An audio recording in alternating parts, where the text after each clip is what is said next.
A News 2 special presentation. Hurricane Hugo, 30 years. Sponsored by ServPro and Berkeley Electric Cooperative.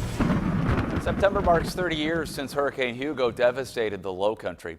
News 2's Taylor Murray sat down with the Georgetown County Fire Chief who was part of the boots on the ground cleanup on Pawleys Island. Fire Chief Doug Eggeman rode out Hurricane Hugo along with his team from behind the doors of the Midway Fire Rescue Headquarters in Pawleys Island. Yeah, it was one of those sort of lifetime monumental events, that you'll never ever forget.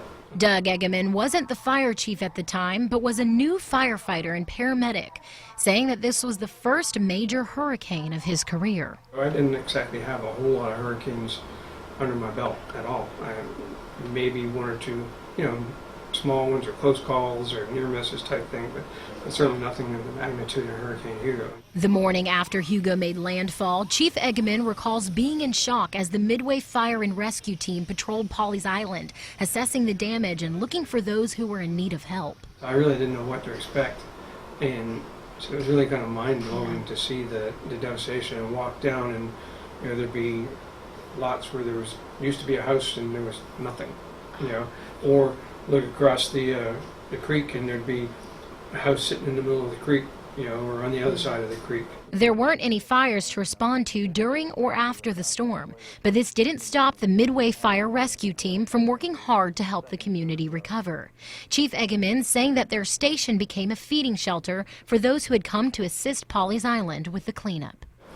We didn't care that we became chefs. Some of our people became chefs, and some of our people became bus boys, and stuff like that. And we didn't care that we had, we're doing cleanup after 200, 150, 200 law enforcement, and it's what we did.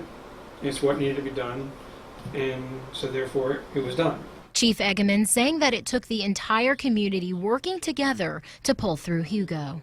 People helping people, and that's one of the blessings sometimes of this job is a lot of times we see some terrible things, but a lot of times we also see some of people at their best, and to me that was one of those times. He says he's forever changed from witnessing first responders and neighbors helping neighbors in the aftermath of Hurricane Hugo. It's the reason he loves what he does. I'm Taylor Murray reporting. Count on 2.